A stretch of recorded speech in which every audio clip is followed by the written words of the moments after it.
For a moment, Google Glass looked like the future. Augmented reality, hands-free everything. A sleek little display floating in your vision. Tech bloggers hyped it. Celebrities wore it. Early adopters paid $500 to be part of an exclusive Explorer program. And then, just as quickly, Google Glass crashed. It went from futuristic cool to public punchline. So why did it flop? How did one of Google's boldest moonshots become a cautionary tale in wearable tech?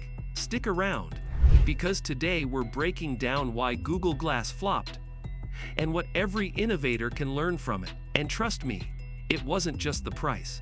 The big promise of Google Glass, when Google first teased Glass in 2012, it looked revolutionary. A wearable computer in a pair of glasses, with a tiny display above your eye, voice controls, camera, navigation, messaging, and more. It was part of Google X, the company's secretive moonshot lab. The promise: hands-free AR, the next step after smartphones, tech woven seamlessly into daily life.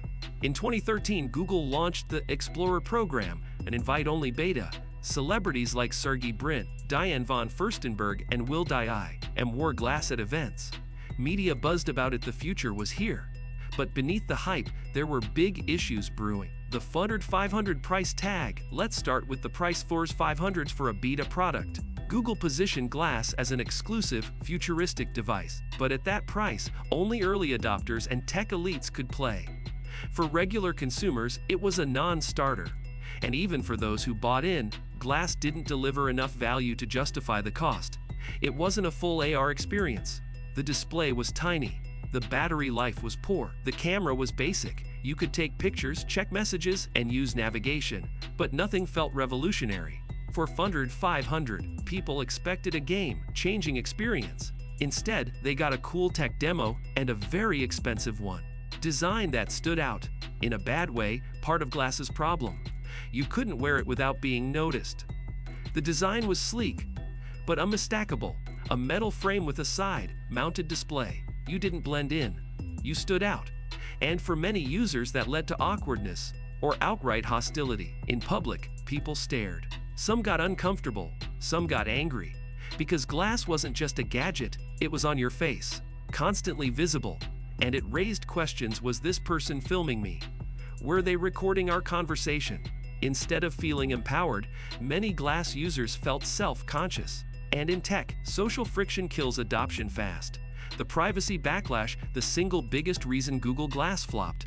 Privacy concerns. The device had a camera, always pointed forward. It was subtle, no red recording light, no big indicator. This freaked people out. Bars and restaurants banned Glass. Signs popped up, no glass holes allowed. The term, glasshole, became a meme, describing early adopters who wore Glass everywhere. People didn't like the idea of being filmed without consent. And in 2013-2014, with privacy already a growing concern, Glass hit a nerve. The backlash was swift. And once the public turns on your product, it's almost impossible to win them back. The use case problem beyond privacy and price. Glass had a core issue. It didn't solve a clear problem. What could Glass do that your smartphone couldn't? Better and cheaper. Yes, hands-free navigation was cool. Snapping photos with a voice command felt futuristic, but most people didn't need those features enough to wear a $500 gadget on their face. There was no killer app, no must-have use case. Tech enthusiasts liked experimenting, but mainstream users were left asking, why do I need this? And if you can't answer that question clearly, at scale, your product will struggle. Glass never found its why. The battery and hardware limitations. For all its futuristic hype, Google Glass was technically limited. The battery barely lasted a few hours with active use. The display was small, hard to read in bright sunlight, and not truly immersive. Voice commands were hit or miss. Connectivity was inconsistent. And the camera, just 5 megapixels, decent for quick shots, but nowhere near smartphone quality. Glass felt like a prototype, not a polished consumer product. And at $500, early adopters expected more. When the hardware can't deliver on the vision, even the best marketing can't save you. Glass was trying to sell the future, but it shipped the beta. The media overhype, another factor. the media overhyped glass, then turned on it. In 2012-2013, tech blogs and mainstream outlets hyped glass as a revolution, the end of smartphones, the dawn of AR. But once the public saw the product, and the privacy backlash hit, the narrative flipped. Suddenly, glass was the butt of jokes. Late-night hosts mocked it. Memes spread. Glass holes trended. Google's own hype backfired, setting expectations the product couldn't meet. When a product launches under massive hype, it needs to over-deliver, or the crash will be brutal. Glass under-delivered, and the media pounced. Lack of developer support. For Glass to thrive, Google needed killer apps, but developer support was lukewarm. Yes, there was a Glass API, but the platform was limited. The display and interaction model constrained what apps could do. Without strong monetization or clear user demand, few developers invested deeply in Glass. Compare that to iPhone or Android, where ecosystems exploded. Glass never reached that tipping point. No viral app, no breakout use case. Without a vibrant app ecosystem, even the coolest hardware feels empty. And for 500, users expected more than a handful of demos. No apps, no stickiness, no future. The enterprise pivot. By 2015, Google admitted defeat. Glass was pulled from the consumer market, but it wasn't dead. Google quietly repositioned it as an enterprise tool.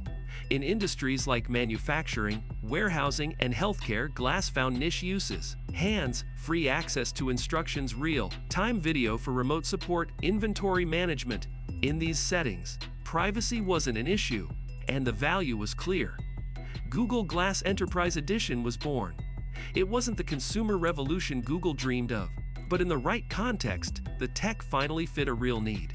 Sometimes failure in one market means opportunity in another. The AR market wasn't ready. Here's a key point: in 2013, the world wasn't ready for AR glasses. Battery tech wasn't there. Display tech wasn't there. And, most importantly, culture wasn't there. People weren't comfortable with wearables on faces. Privacy expectations weren't adapted. Social norms hadn't evolved. Fast forward to today, AR and VR are growing. Meta's Ray-Bans, Apple Vision Pro, Snap spectacles. But even now, 10 years later, the market for face-worn AR is still early. Google Glass wasn't a bad idea, it was a premature one. And in tech, timing matters as much as vision. The lessons Google learned: Google Glass flopping wasn't a total loss. It taught Google, and the whole industry, crucial lessons. Social acceptance matters. Privacy can kill a product. Solve a real problem. Don't just chase novelty. Hardware must match the hype. Timing is everything. Those lessons are now baked into how Google approaches future moonshots. From AR to VR to ambient computing, sometimes failing fast teaches more than a slow success. Google Glass pushed boundaries and pushed Google to mature as a hardware player. The flop, painful; the learning, invaluable. Glass's place in tech history. So where does Google Glass sit in tech history? It's a legendary flop, yes, but also a visionary prototype. Glass sparked conversation about AR, wearables, and the future of human-computer interaction. It inspired competitors. It seeded ideas that still echo in today's AR efforts. And while Glass as a consumer product failed, it shifted the Overton window, helping normalize the idea of face-worn tech. One day, AR glasses will hit mass adoption. When they do, remember, Glass walked so the next wave could run. Sometimes the first wave gets wiped out, but it changes the game for what comes next. And that's why Google Glass flopped, and what it taught us: a bold vision, great hype, but not enough value, and not the right time. What do you think Glass's biggest mistake was? Drop your thoughts in the comments. I'd love to hear them. And if you enjoyed this breakdown, hit like, share, and subscribe. We've got plenty more stories about tech's biggest wins and biggest faceplants coming your way. Thanks for watching, and I'll see you next time.